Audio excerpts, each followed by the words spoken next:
ഞാൻ കഴിഞ്ഞ ദിവസം എക്സിൽ ഒരു ട്വീറ്റ് ഇട്ടിരുന്നു. മറ്റൊന്നുമല്ല, ഇന്ത്യൻ ഫുട്ബോൾ ടീമിൻ്റെ കോച്ചായിട്ട് ആര് വന്നാലും അവർക്ക് ഇന്ത്യയിൽ ജീവിക്കാനുള്ള അല്ലെങ്കിൽ ഒരു ഓഫീസോ അപ്പാർട്ട്മെൻറ്റോ എന്ന നിലയിലൊക്കെ തന്നെ ഇവിടെ നിൽക്കാനുള്ള ഒരു സാഹചര്യം അവർക്ക് ഒരുക്കി കൊടുക്കുക എന്നുള്ളത്. സോ ഞാനത് ട്വീറ്റായിട്ടിട്ടത് കൂടുതൽ ആളുകളിലേക്ക് എത്താനാണ്.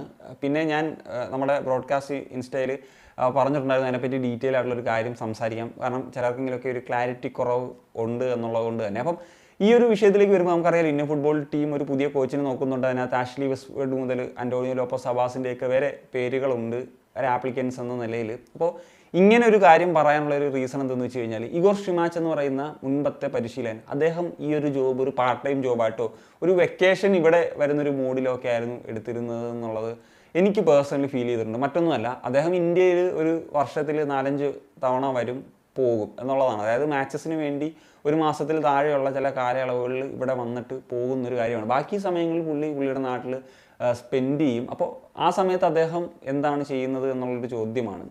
അപ്പോൾ നമുക്കറിയാമല്ലോ, ഐ ലീഗിൽ നിന്ന് പ്ലെയേഴ്സിനെ പെർഫോം ചെയ്യുന്നവരെ എടുക്കുമെന്നൊക്കെ ആദ്യം പറഞ്ഞത്, പിന്നീട് അങ്ങനത്തെ ഒരു കാര്യമേ കണ്ടിട്ടില്ല എന്നുള്ളൊരു സാഹചര്യം. കാരണം എനിക്ക് തോന്നുന്നില്ല അദ്ദേഹം മാച്ചസ് എല്ലാം കൃത്യമായിട്ട് കാണുന്നുണ്ട് എന്നുള്ളത്. ഇപ്പം യൂറോപ്പിലേക്ക് പല കോച്ചസിൻ്റെ കാര്യം എടുത്തു കഴിഞ്ഞാൽ, ഞാൻ നാഷണൽ ടീമിൻ്റെ കോച്ചസിൻ്റെ കാര്യമാണ് പറയുന്നത്, ഇവർ ഇപ്പം പല ലീഗ്സിലായിട്ടാണല്ലോ പ്ലെയേഴ്സ് കളിക്കുന്നൊരു സാഹചര്യമുള്ളത്. അപ്പം അവരുടെ ഒരു പണി എന്ന് പറയുന്നത് തന്നെ അവർ ഓരോ പ്ലെയേഴ്സ് ഇങ്ങനെ ഒരു സംഭവം നന്നായിട്ട് പെർഫോം ചെയ്യുന്നൊരു സാഹചര്യം വന്നു കഴിഞ്ഞാൽ അവരവിടെ പോയി മാച്ച് കണ്ട് അവരെ വിലയിരുത്തുന്ന സാഹചര്യങ്ങളുണ്ടാകും അവരുടെ രീതിയിൽ തന്നെ.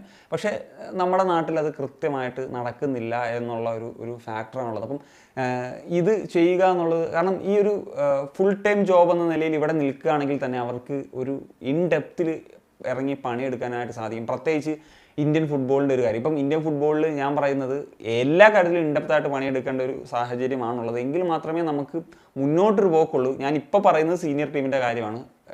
ബാക്കി കാര്യങ്ങളും ഉറപ്പായിട്ടും ഈ ഒരു തരത്തിൽ തന്നെ പണിയെടുക്കണം. അപ്പം ഈ ഒരു വിഷയത്തിലേക്ക് വരുമ്പോഴത്തേക്കും ഇവിടെ അവർക്ക് വർക്ക് ചെയ്യാൻ, ഫുൾ ടൈം വർക്ക് ചെയ്യാനുള്ളൊരു സാഹചര്യമുള്ള കോച്ചസിനെ മാത്രം കൊണ്ടുവരിക എന്നുള്ളതാണ്. അപ്പം അവർക്ക് ഉറപ്പായിട്ടും വെക്കേഷൻസ് വേണം. അത് ഈ പറയുന്നത് പോലെ പിന്നെ ഓഫ് ടൈംസ് അവർക്കും ഉറപ്പായിട്ടും കൊടുക്കുക. പക്ഷേ കൂടുതൽ സമയവും ഇന്ത്യയിൽ സ്പെൻഡ് ചെയ്യുന്നൊരു രീതിയിലേക്ക് കൊണ്ടുവരിക എന്നുള്ളത് വളരെ പ്രധാനപ്പെട്ട ഒരു കാര്യം തന്നെയാണ്. ഞാൻ മുമ്പ് ഒരു വീഡിയോ ചെയ്തപ്പോൾ പറഞ്ഞിരുന്നല്ലോ, അപ്പോൾ മാർസലോ ബിയൽസ ഉറുഗ്വേയിലെ ഒരു അമച്വർ പ്ലെയറിനെ എടുത്തു. ഉറുഗ്വേ പോലൊരു രാജ്യമാണെന്ന് ആലോചിക്കുക. എന്നിട്ട് കൂടി ഒരു ഇന്ത്യയുടെ കോച്ചിന് ഐ ലീഗിൽ നിന്നൊരു പ്ലെയറെ പിക്ക് ചെയ്യാൻ അദ്ദേഹത്തിൻ്റെ 5ാമത്തെ വർഷം വേണ്ടി വന്നു എന്നുള്ളത് വളരെ ഒരു വല്ലാത്തൊരു കാഴ്ച തന്നെ, അല്ലെങ്കിൽ ഒരു വല്ലാത്ത അവസ്ഥ തന്നെ എന്നുള്ളത് നമുക്ക് പറയാൻ പറ്റും. കാരണം ഇന്ത്യ പോലത്തെ ഒരു അണ്ടർ ഡെവലപ്ഡ് ആയിട്ടുള്ള ഫുട്ബോൾ കൺട്രിയിൽ ഒരു സ്കൗട്ടിങ് എന്ന് പറയുന്നത് പോലും ഒരു കോച്ചിനെ സംബന്ധിച്ചിടത്തോളം വളരെ ഇമ്പോർട്ടൻ്റ് ആണ്. ഇപ്പം ഞാൻ മുമ്പ് പറഞ്ഞിട്ട്, ഇപ്പം കോൺസ്റ്റന്റിൻ്റെ കാലയളവിൽ ലാലുൻ സാല ചാങ്തെ നാഷണൽ ടീമിൽ കളിക്കുമ്പോൾ അദ്ദേഹം സീനിയർ ലെവലിൽ കളിച്ചിട്ടില്ല. മൻവീർ സിംഗ് സന്തോഷ് ട്രോഫിയിലെ പെർഫോമൻസിൻ്റെ ബേസിലാണ്. അങ്ങനെ ഒരുപാട് പ്ലേയേഴ്സ്, ഇപ്പോൾ ആഷിഖ് കുര്യനെയൊക്കെ ലൈം ലൈറ്റിലൊക്കെ വരുന്നതിന് മുമ്പ് തന്നെ, അതാണ് ഒരു കോച്ചിൻ്റെ ഒരു കാര്യം എന്ന് പറഞ്ഞു കഴിഞ്ഞാൽ, അവർ ഒരു ലൈം ലൈറ്റിലേക്ക് എത്തുന്നതിന് മുമ്പ് അവരെ ഐഡൻറ്റിഫൈ ചെയ്യാൻ സാധിക്കണം. അവർ നാഷണൽ ടീമിൻ്റെ ഒരു മെറ്റീരിയലാണ് എന്നുള്ളത് അവരെ ഐഡൻറ്റിഫൈ ചെയ്യാൻ സാധിക്കുക എന്നുള്ളത് വളരെ പ്രധാനപ്പെട്ട കാര്യമാണ്. അതുകൊണ്ട് തന്നെ അതിനായിട്ട് അവർക്ക് ഇവിടെ വർക്ക് ചെയ്യാനുള്ള ഒരു സാഹചര്യം, ഫുൾ ടൈം വർക്ക് ചെയ്യാനുള്ള, അല്ലാതെ ഒരു പാർട്ട് ടൈം ആയിട്ടുള്ള ജോബ് അന്വേഷിക്കുന്ന കോച്ചുമാരെ കൊണ്ടുവന്ന് കഴിഞ്ഞാൽ ഒരു കാര്യമില്ല എന്നുള്ളതാണ് എടുത്തു പറയേണ്ട ഒരു കാര്യം.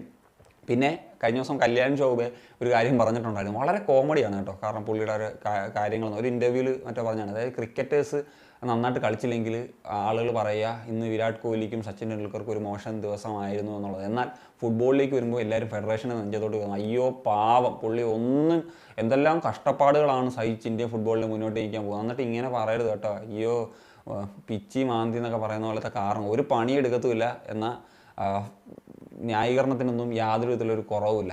ഒരു കാര്യം മനസ്സിലാക്കണം, ഇന്ത്യൻ ഫുട്ബോളിൻ്റെ ഇപ്പോഴത്തെ അവസ്ഥ ഏറ്റവും കൂടുതൽ ക്രൂഷണം കിട്ടിയത് ഉറപ്പായിട്ട് ഇഗോർ ഷ്രിമാച്ചിനാണ്. അതിന് ശേഷമേ ഈ പറയുന്ന പോലെ ഫെഡറേഷൻ്റെ കൊമ്പത്ത് ഒരു പണിയെടുക്കാതിരിക്കുന്ന ഈ കല്യാൺ ചൗബയ്ക്കൊക്കെ വഴി കേൾക്കേണ്ടി വന്നിട്ടുള്ളൂ. പണിയെടുക്കാത്തത് കൊണ്ട് തന്നെയാണ്. എന്ത് പണിയാണ് എടുത്തത് ഒന്ന് പറയാം. 2047 എന്ന് പറയുന്നൊരു പരിപാടി ഇൻട്രൊഡ്യൂസ് ചെയ്തിട്ട് അതെന്തായി, എങ്ങും ഒരു തരത്തിലും ഒരു കാര്യത്തില്ല. 2026 ഏഷ്യയിലെ ടോപ്പ് 8 ഒരു ടോപ്പ് 18 പോലും എത്തിയിട്ടില്ല. അങ്ങനത്തെ ഒരു ലെവലിൽ വർക്ക് ചെയ്യുന്നവരെ പിന്നെ ആരെയാണ് കുറ്റം പറയേണ്ടത്? അതായത് സ്വയം കുറ്റം പറയണം, അല്ലെങ്കിൽ അതിൻ്റെ അടിയിൽ വന്നിട്ടുള്ള എൻ്റെ ഒരു കമൻറ്റാണ്, ഫെഡറേഷൻ ഇന്നത്തെ ദിവസം പോരാന്ന് പറയാം. അതാണോ ചെയ്യേണ്ടത്? ഇതൊന്നുമല്ല. ഈ പണിയെടുക്കാൻ വയ്യെങ്കിൽ അല്ലെങ്കിൽ പഴി കേൾക്കാൻ വയ്യെങ്കിൽ ഈ ജോലി ഇട്ടിട്ട് പോവുക എന്നല്ലാണ്ട് ഒന്നും ചെയ്യാനില്ല. അതുകൊണ്ട് തന്നെ വിമർശനങ്ങൾ അത് നിങ്ങൾ ഓരോരുത്തരും ചെയ്തുകൊണ്ടിരിക്കുക തന്നെ ചെയ്യണം. ഞാൻ ഈ ഒരു അവസ്ഥയിൽ ഈ ഒരു വീഡിയോയിൽ ഒന്ന് കൂട്ടിച്ചേർത്തു എന്നുള്ളത് മാത്രം. അപ്പോൾ ദാറ്റ്സ് ഇറ്റ്. അപ്പോൾ ഞാൻ ഈ എക്സിൽ ഈ ഒരു ട്വീറ്റ് ഇട്ട സമയത്ത്, അതായത് ഫുൾ ടൈം ജോബ് എന്ന നിലയിൽ തന്നെ കോച്ച് വരണമെന്ന് പറഞ്ഞൊരു സ്ഥാനത്ത് പലരും കൺഫ്യൂഷൻസ് ഒക്കെ പ്രകടിപ്പിച്ചിരുന്നു. ഞാൻ എക്സിൽ ഇട്ടതെന്ന് വെച്ച് കഴിഞ്ഞാൽ കുറച്ചും കൂടി വൈഡറായിട്ടുള്ള ആളുകൾ അത് കാണുക എന്നുള്ളൊരു ഉദ്ദേശത്തിലാണ്. പിന്നെ അത് എക്സ്പ്ലെയിൻ ചെയ്ത് ഇത് നമ്മുടെ ഓഡിയൻസിന് അതെന്താണ് ഞാൻ ഉദ്ദേശിച്ചത് എന്നുള്ളതൊരു കൃത്യത വരുത്താനെന്നതാണ്.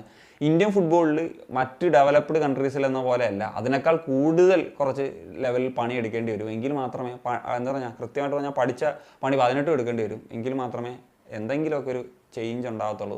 ആ ചേഞ്ച് ഉണ്ടാക്കാൻ വയ്യെങ്കിൽ ഈ കല്യാൺ ചൗബയൊക്കെ പോയി വീട്ടിലിരിക്കട്ടെ. OCയെ കൊണ്ടുവരും, ഞങ്ങൾ ഭരണപക്ഷത്തെ ആളാണെന്നൊക്കെ പറഞ്ഞ് വലിയ രീതിയിൽ സ്ഥാനം ഏറ്റിട്ട് ഇപ്പം ഒരു തരത്തിലുള്ള അറിവില്ല. ഇലക്ഷൻ കഴിഞ്ഞിട്ട് എന്തോ സംഭവിക്കുമെന്ന് പറഞ്ഞിട്ട് പുള്ളി ഈ കാര്യമെങ്കിലും ചെയ്തു കഴിഞ്ഞാൽ ചെറിയതായിട്ടെങ്കിലും പുള്ളി അംഗീകരിക്കുക. അല്ലെങ്കിൽ പിന്നെ ഇയാളെ കൊണ്ടൊരു ഉപകാരമില്ല എന്നുള്ളതാണ് എനിക്ക് ഈ നിലവിലെ സാഹചര്യത്തിൽ പറയാനുള്ളത്. അപ്പോൾ നിങ്ങളുടെ ഒപ്പീനിയൻസ് ഉറപ്പായിട്ടും കമ്പോസ് ചെയ്യാൻ കളിക്കാൻ. പക്ഷേ